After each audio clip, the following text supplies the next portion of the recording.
Magandang hapon sa inyo mga kabalasubas. No? Bago natin pag-usapan yung sunod nating topic, magbigay muna tayo ng munting pantalastas mga kabalasubas.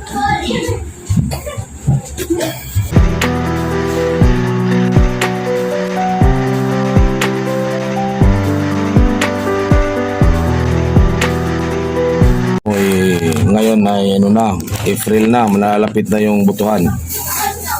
Ito mga kabalasubas, gusto ko lang ipatid sa inyo na magkaroon tayo ng awareness, magkaroon tayo ng consent sa ating mga pagboto.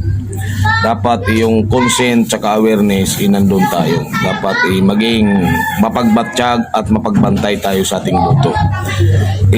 Dapat talaga pag bumoto tayo, maggagawa tayo ng kodigo. Isusulat natin doon kung sino yung buboto natin presidente, isusulat din natin kung sino gusto natin na vice president, ibusulat din natin yung dosing senador.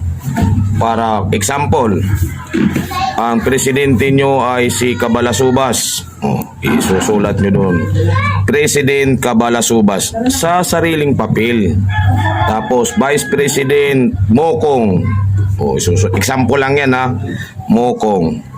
Tapos doon sa mga senador din, ganun din ang gagawin nyo. Isusulat nyo rin yung mga gusto nyong senador, kung sino man yung dosing senador na gusto nyo, para pagdating na ipasok yung boto nyo doon sa automatic machine, paglabas nun, bibigyan kayo ng ticket. Yung ticket na yon, doon nakasulat kung sino yung mga naboto nyo. Ngayon, pag nagkasulat yun, i-review nyo ngayon mga kabalasubas kung tama ba yung lumabas dun sa papel, para hindi kayo naluloko, yung boto nyo itama. Dapat magkaroon tayo ng awareness. Yun mga kabalasubas. Tulad nitong nangyari ngayon dun sa ibang bansa, sa mga OFW. Isipin nyo, umabsent pa yan para lang makaboto, para lang makaano tayo sa ating bansa, sa ating magiging pangulo, makatin sila sa kanilang obligasyon, sa kanilang karapatan bilang Pilipino, makaboto lang. Tapos nasa laula yung boto nila. Yun ang mahirap doon mga kablasubas, nasa laula.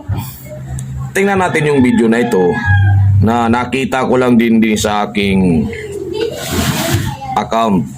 Kaya mga kabalasubas, pagmasdan nyo para ma-aware kayo itong nalalapit na eleksyon, dahil sa tingin ko mukhang bulag, pipit, bingi na naman itong kumilik natin. Sana maaksyonan ito ng kumilik at may ayos, kasi paano naman tayo maniniwala sa kanilang pamamalakad, sa kanilang pamamahala, kung lagi na lang ganito ang nangyayari sa tuwing may eleksyon. Anong klase ba yan? Binabayaran niyang napakamahal-mahal para lang magamit sa eleksyon, tapos nagkandalo-loko. Akala ko ba tinitisting muna yan? Akala ko ba ay maayos yung Smartmatic na yan? Bakit ganun? Smartmatic ang nangyayari sa nyo. Pakiayos nyo naman yan, kumilik. Yun lang mga kabalasubas, bilang isang concern, bilang isang Pilipino, bilang tao na naninirahan dito sa bansang ito, dapat maging patas at maging maayos tayo. Wala tayo dapat papanigan. Kaya yung sa Smartmatic, yung gumawa niyan, isana naman maayos yung machine nyo, hindi yung kay binabayaran kayo ng buti sana kung ang binabayad lang sa inyo 100 pesos, 100,000. Sa tingin ko, milyon ang binabayad sa inyo, magamit lang sa halalan na yan. Anak ng tokwa. Ako nagboto, mayroon akong kopya. Lahat yan, may number. Ang una kong ginawa, number nila ang tinignan ko sa balutan. Ginawa niya mga kabalasubas, mayroon siyang kopyahan. Diba? Nakita niyo mayroon siyang kopyahan. Kung sino iboboto niya, nilagay niya na sa papel. Alam niyo ba, napakamalaking purwisyo yung ginawa rin ng ganyan. Kasi sipin mo, magpapaalam ka sa amo mo bilang magampanan mo yung karapatan mo bilang isang Pilipino, makaboto ka sa nagugustuhan mo na kandidato, na sa nagugustuhan mo mamuno ng ating bansa. Pero magiging ganun ang resulta. Anak ka ng tinapa. Tapos, saka ako nag-shade. Tapos bago ko pinasok sa machine yung aking binoto, kung sino, chinek ko muna. Bago mo ipasok, yung papel doon sa Smartmatic, i-check mo muna kung tama ba yung isinulat mo doon, tama ba yung naisidan mo, tama ba yung mga kandidato na gusto mo. Kaya lang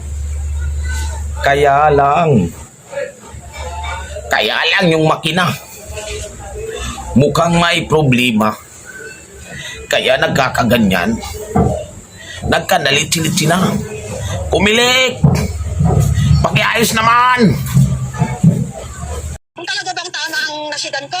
Ngayon, napasok ko na, dinantay ko yung ticket.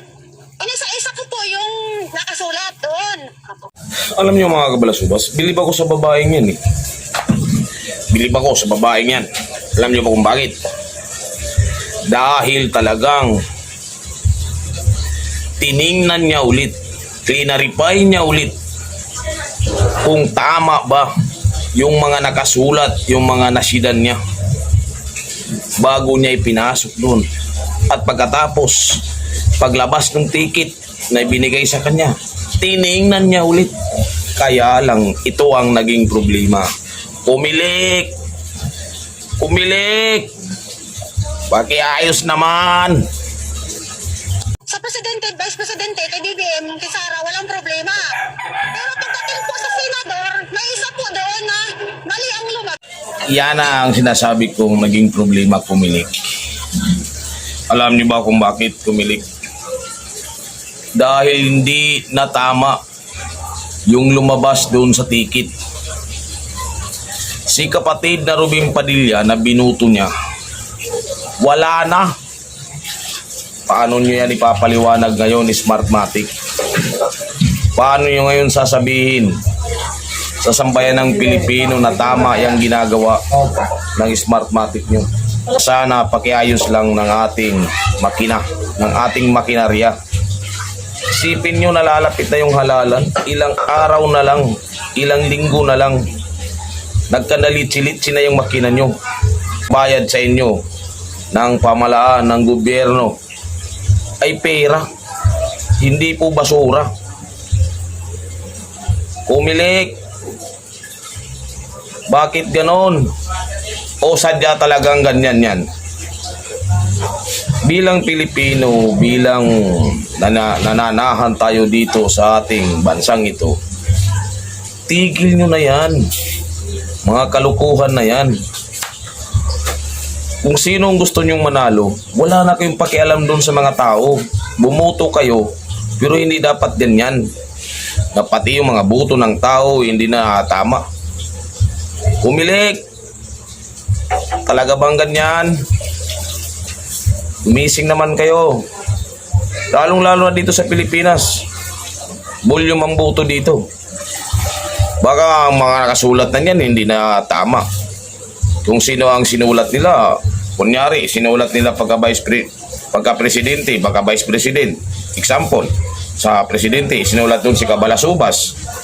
Sa vice president, sinulat nila doon si Mokong. Ang paglabas sa ticket, ang nakasulat na si Ingot. At saka si Burdagol. Diba? Anong klaseng Smartmatic yan? Bakit pa kasi itong kumilik na ito, alam naman na lapsis lagi ang Smartmatic na yan. Yan pa rin ang kinukuha. Pwede naman mano-mano na lang. Diba? Mas maganda pa yung mano-mano. Sigurado. Walang sablay. Isamantala yung sinasabi yung Smartmatic na yan. Wala. Alam nyo, kumilik bilang payo lang kung talagang gusto niyo ng malinaw na maganda na na pagboto. Mas maganda pa gumawa kayo ng street vote. Yung sinasabi ko na street vote, mga kabalasubas, hindi na yung pupunta ka doon sa hindi na yung pupunta ka doon sa mga kung saan. Yung street vote kasi, parang ATM lang yun. Na mayroong machine na nakalagay doon. Pipindutin mo yung mga mukha kung sino yung ibuboto nyo. Wala nang mga pupunta ka sa school, sa paralan, para doon ka titingnan mo yung mga pangalan mo, kung saan ka nakalagay na presinto. Yung street vote, mga kabalasubas, gagawa sila ng machine na parang ATM lang, nakatayo sa street. Ngayon, bubuksan nila yung tuwing may eleksyon. Ngayon, andun lahat ng senator, i-scroll mo kung sino ang gusto mong iboto. Kunyari, iboto mo si Cabalasubas, pindutin mo yung mukha ni Cabalasubas. Ibinoto mo sa pagka-vice president, si Mokong, pindutin mo yung mukha ni Mokong. Ganyan sana na lang street vote. Di, yung ganyan, puro kalukuhan yan. Yung street vote kayo, diretso yun sa Comelec, wala nang wala nang dadaan ng mga kung ano-ano pa. Kaysa sa ganyan, may nakita akong ganyan sa California siguro yun o sa Amerika, street vote.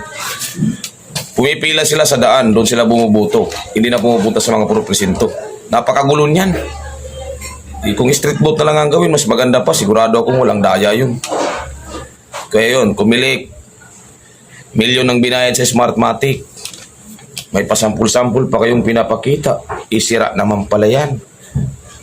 Paano mo sasagutin yung mga ganyang bagay? Diba? Nagsayang na naman yung pera yung Pilipinas. Ang nagbayad niyan, yung mamamayang Pilipino, yung nagbabayad ng tax.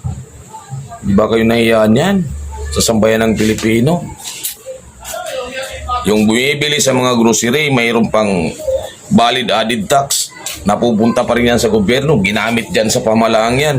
Sa pamalaan yan. Dyan sa ano na yan, Smartmatic na yan, binayad. Kasama din ako sa nagbayad yan kasi nagbabayad ako ng buwis. Di ka ba nahiya, no? May... Ako.